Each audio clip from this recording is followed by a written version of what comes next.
Hello guys, my name is Harsh. स्वागत है हमारे वीडियो में। आज हम बात करने वाले हैं किस तरह से इम्पैक्ट हो सकता है इजराइल और ईरान के बीच जो वॉर हो रहा है, और उसमें किस तरीके से जब डोनाल्ड ट्रंप ने एंट्री मारी है तो उससे क्या इम्पैक्ट हो सकता है क्रूड ऑयल पे, स्टॉक मार्केट में, और एज वेल बिटकॉइन पे क्या इम्पैक्ट हो सकता है क्रिप्टो करेंसीज पे। सबसे पहले हम बात करते हैं युद्ध ये हो क्यों रहा है, एक्चुअली क्या हुआ। अभी रिसेंट में ही पता चला ईरान और इसराइल के बीच युद्ध छिड़ गया है, जहाँ पे अ, ईरान एटॉमिक बम्स बनाने की तैयारी कर रहा था और इसराइल को ये खतरा था कहीं ये उसका उपयोग करके हमारे देश को कुछ हार्म ना कर दे। इसलिए इसराइल ने रात में ही मिसाइल छोड़ दी और एक सीधे और सटीक तरीके से वॉर छेड़ दिया ईरान के खिलाफ। और अमेरिका जो कि काफ़ी टाइम से शांत था, चीज़ों को देख रहा था, जब इंडिया और पाकिस्तान का युद्ध होता तो वहाँ चीज़ों को पीसफुली सॉर्ट आउट करने का बोलता रहता है। अभी इसमें डोनाल्ड ट्रंप ने एक ट्वीट किया और ट्वीट में ये बताया कि उन्होंने ईरान पे 3 मिसाइल गिराए हैं, जो कि उनके न्यूक्लियर प्लांट को पूरी तरह से तबाह कर दिए। ये डोनाल्ड ट्रंप का ये दावा आते ही पूरी पूरे ग्लोबल में आप देखोगे, अभी स्टॉक मार्केट खुला नहीं है, सैटरडे और संडे का दिन है, तो आपको ज़्यादा इम्पैक्ट देखने को नहीं मिलेगा। पर इस न्यूज़ के आते ही एक ज़बरदस्त तरीके से क्रैश देखने को मिला है क्रिप्टो करेंसी। क्योंकि देखिए, जिस तरीके से एक अमेरिकन प्रेसिडेंट का सामने आके सीधा ट्वीट करके ये बोल देना कि हमने 3 मिसाइल गिरा दिया जिससे अब पीसफुली हम रह सकते हैं और ईरान को घुटने पे ला दिया हम, ये बहुत तो तरीके से सेलिब्रेशन वाली न्यूज़ है। ऐसा कहना काफ़ी बड़ी चीज़ होती है। अब अगर मान लीजिए ईरान और इजराइल का ये युद्ध चलता रहा तो सबसे पहले जो इम्पैक्ट पड़ेगा वो पड़ेगा कमोडिटीज़ पे। कमोडिटीज़ कैसे? ऑयल, गोल्ड, मेटल, सिल्वर, ये 4-5 चीज़ें हैं जो काफ़ी महंगी हो सकती है, काफ़ी एक्सपेंसिव हो सकती है। सबसे पहले आता है ऑयल। जो ऑयल है, यूएस ऑयल है, वहाँ सबसे पता है आपको इजराइल सबसे बड़ा, इराक जो है सबसे बड़ा एक्सपोर्टर है, जिसकी वजह से 20% वर्ल्ड की जो ऑयल एक्सपोर्ट होती है वो ईरान से होती है।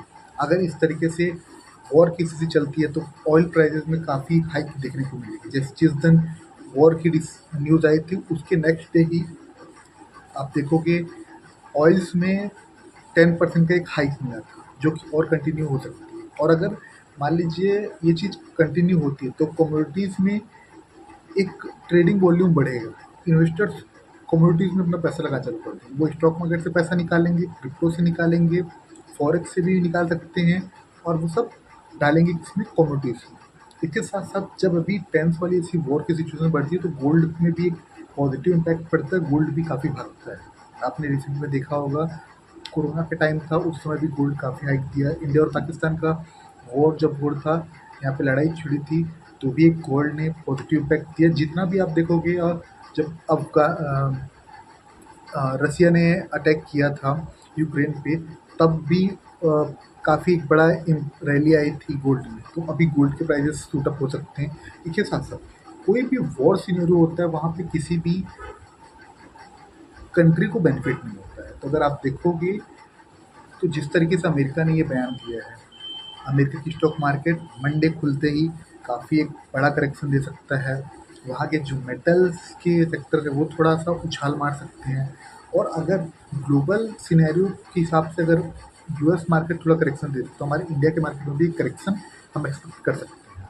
ये एक माइनर करेक्शन हो सकता है, मे बी 4 से 5 दिन या वीक भर तक चल सकता है। इसके साथ-साथ जो अगर हम क्रिप्टो करेंसीज़ की बात करें, क्रिप्टो करेंसीज़ की अगर हम बात करें तो क्रिप्टो करेंसी भी एक तरीके से सेफ नहीं है। अभी रिसेंट के टाइम पे आप देखिए, वॉर हो रही है, सब कुछ ठीक है, ये चीज़ चल रही है, क्रिप्टो करेंसीज में भी एक सूटअप आ सकता है, काफ़ी टाइम से गिर रहा है मार्केट, बट अभी हम कुछ एक्सपेक्ट नहीं कर सकते। क्रिप्टो करेंसी किस तरीके से अडेप्ट करेंगे वॉर की न्यूज़ को लेके, लोगों का पैसा थोड़ा सा कहीं ना कहीं जब वॉर होता है तो यूएस डॉलर्स थोड़ा वीक हो जाता है।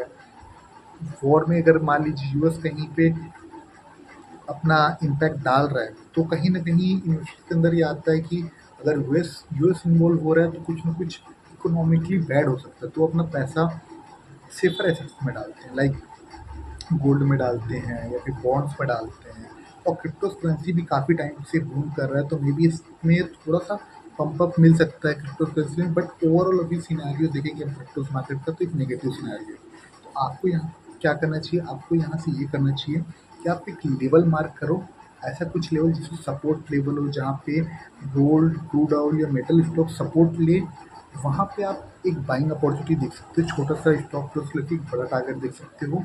इसके साथ साथ अगर आप स्टॉक मार्केट में इन्वेस्टेड हैं, तो आप इन्वेस्ट रहिए, आप अपना SIP या जो भी इन्वेस्टमेंट है उसको कंटिन्यू करिए, और आपके लिए बेनिफिट हो सकता है यहाँ पे स्टॉक्स थोड़ा सा करेक्शन 5-10% का आ सकता है, जिससे आपको लॉन्ग टर्म के लिए आपको एक डिस्काउंट रेट पे स्टॉक्स मिल सकते हैं।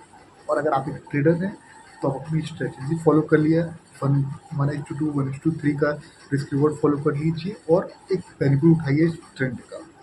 ठीक है, ये वीडियो कैसा लगा आपका, और आपकी क्या राय है, क्या स्टॉक मार्केट और गिर सकती है वॉर की न्यूज़ से, या फिर यहाँ से कुछ अच्छा हो सकता है, ईरान अपनी हार मान के कुछ ना कुछ एक पीसफुल डिसीजन निकल सकता है और यहाँ से स्टॉक मार्केट एक बढ़ जाएगा।